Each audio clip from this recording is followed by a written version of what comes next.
श्री नैना देवी जी विधानसभा क्षेत्र की सलोवा पंचायत के टिब्बा और खाल गांव के लोग पिछले लगभग 22 वर्षों से सड़क को पक्का करने की मांग कर रहे हैं, परंतु सरकार ने आज तक इनकी कोई सुध नहीं ली है। लोगों का कहना है कि पिछले 22 सालों में कांग्रेस और भाजपा की सरकारें प्रदेश में रही है, परंतु इन दोनों ही सरकारों ने आज तक हमारी सुध नहीं ली है। राजनेता चाहे वह किसी भी राजनीतिक पार्टी का हो, वह केवल चुनाव के समय वोटों के लिए ही उन्हें सड़क पक्की करने का झूठा आश्वासन देते हैं। गांव वालों का कहना है कि अगर गांव में किसी की तबीयत बिगड़ जाती है तो कच्ची सड़क होने के कारण उसे मुख्य सड़क तक लाने के लिए बहुत मुश्किलों का सामना करना पड़ता है। मुख्य सड़क तक पहुंचने में हुई देरी के कारण यह कच्ची सड़क हमारे कई बीमार गाँव वासियों के लिए मृत्यु का कारण भी बन चुकी है तथा उनका कहना है कि किसी गर्भवती महिला को भी बड़ी मशक्कत के साथ गांव से उठाकर मुख्य सड़क तक लाना पड़ता है तथा बरसात के दिनों में तो यहाँ पैदल चलना भी किसी आफत से कम नहीं होता है। हम लोग एक पहल वेलफेयर सोसाइटी से हैं। हम लोगों को जब पता चला कि ये जो हमारे गांव है यहाँ पे खाड़, जहाँ पे एक सड़क है जिसका 22 साल से बनाने का प्रोजेक्ट चल रहा है और 22 साल से उस सड़क की फाइल इस तरीके से घूम रही है कि हर साल आते चुनाव में लोगों को ये कहा जाता है कि आपकी फाइल गई हुई है, और कभी कहा जाता है कि देहरादून है, कभी कहा जाता है कि मसूरी गई हुई है, कभी कहा जाता है कि शिमला गई हुई है। लेकिन असल ये है कि यहाँ पे सड़क जो है इस तरीके की है कि अगर कोई यहाँ पे मेडिकल इमरजेंसी पड़ जाए तो उसका सिर्फ एक ही रिजल्ट है, वो मौत है। हम लोग गांव में जब हमने गांव वासियों से बातचीत की तो हमें लगा कि ये ऐसा विषय है जिस विषय को किसी भी लीडर ने, किसी भी नेता ने नहीं देखा।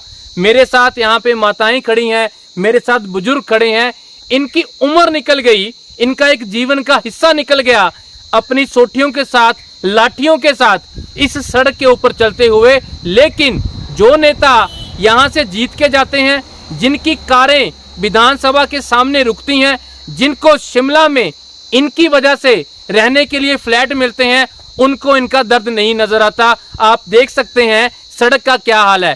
प्रेग्नेंट वुमेन्स को ले जाने के लिए सड़क बिल्कुल बेकार है, कोई बुजुर्ग हो तो बेकार है, बच्चों के लिए, स्कूल के लिए खतरा है। तो ऐसी सरकार का, ऐसे देश का क्या करेंगे जिसमें आज़ादी का 75वां महोत्सव मनाया जा रहा है, पूरे देश में जश्न मनाए जा रहे हैं, और हिमाचल प्रदेश जिसको देवभूमि कहा जाता है, जिस हम माता नैना देवी के चरणों में बैठे हैं, जिसकी प्रसिद्धि पूरे भारतवर्ष में है, पूरे संसार में है, वो प्रदेश की, उस प्रदेश का एक गांव जिसमें सड़क नहीं है। और अगर आप देखो इस सड़क पर बरसात के दिनों में तो बिल्कुल ही आवाजाही बंद हो जाती है।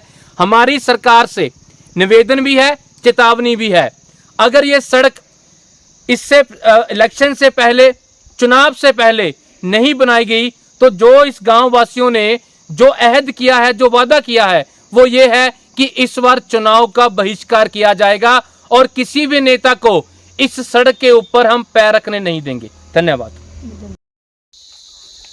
तो आज यहाँ आप किस लिए इकट्ठा हुए हैं? ये खाल टिब्बा रोड जो है, इसको 22 साल से कच्चा रोड चला हुआ है। सरकारें दोनों वाली, बीजेपी की, कांग्रेस की भी, हमारी किसी भी सरकार ने कोई सुनवाई नहीं की। और 22 साल में हमारे सैकड़ों लोग आदमी जो हैं मौतें हो चुकी हैं, जिनको हम प्रॉपर ट्रीटमेंट के लिए ना पीजीआई ना नंगल डैम तक नहीं पहुंचा सके। एक मरीज़ को उठाने के लिए 4 आदमी चाहिए कंधे पे पालकी करके। जो 4 आदमी इकट्ठे नहीं हो पाते हैं तो हम उसको सड़क में नहीं पहुंचा पाते हैं, और जब तक वो बंदा सीरियस होने के कारण मौत का कारण बन जाता है। किसी भी सरकार ने आज तक हमारी ये सुनवाई नहीं की।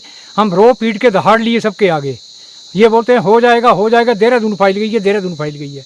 क्या देहरादून से वो क्लियरेंस क्यों नहीं हो रहा है? क्या खाल टिब्बा रोड के लिए ऐसा है? बाकी दुनिया मर चुकी है यहाँ। हमें कोई मुख्यमंत्री, कोई एमएलए यहाँ आने के काबिल नहीं है। अगर ऐसा हो तो हम इलेक्शन के टाइम बहिष्कार करेंगे गाँव में। जी आपका? विजय कुमार। क्या यहाँ के स्थायी निवासी हैं? हाँ जी, गांव खाल टिब्बा। फिर क्या दिक्कत है जी आपको? सर यहाँ पे दिक्कत है कौन सी दिक्कत नहीं है। हमारे यहाँ कोई रोड नहीं है, किसी चीज़ की सुविधा नहीं है। जैसे अपना बरसात के दिनों में डिलीवरी केस होते हैं तो हमें कंधे पे लेके जाना पड़ता है, डिलीवरी औरतों को कंधे पे लेके ऊपर रोड तक पहुँचाना पड़ता है। 4-4 आदमी करने पड़ते हैं, 6-6 करने पड़ते हैं, तब लेके आते हैं डोली में। हमें इससे वो भी दिक्कत बहुत बड़ी है। हम राशन पानी लाना हो तो राशन पानी की भी दिक्कत है। तो मेन सड़क से कितनी दूर है जी आपका घर? मेरा घर 4 किलोमीटर है। तो 4 किलोमीटर इसी कच्चे रास्ते से होके जाना हाँ, पड़ता है? 4 किलोमीटर कच्चे रास्ते से होके जाना पड़ता है। कितने सालों से आप ऐसे ही? मेरा तो 42 साल उम्र हो गई। मैं तो 42 साल में ऐसे देख रहा हूँ सर। तो इसके लिए आपने कभी किसी को अप्रोच किया या बोला? अप्रोच किया भी है, बोला भी है। रामलाल ठाकुर जी भी आए हुए थे कई दफ़ा, उनके साथ भी बात चली। जब भी नेताजी को पूछना है तो बोलते हैं आपकी फाइल गई हुई है। तो इस बार फिर आप क्या मन बनाया आपके गांव वासियों ने, पंचायत के लोगों ने, क्या इसके बारे में कहा? मन की ऐसी बात है सर, इस फिर ये सोच रहे हैं कि वोट नहीं डालेंगे किसी को भी। हमारा काम, हमारे रोडों का काम होगा, हमारी सुविधा होगी तब वोट डालेंगे, नहीं डालेंगे।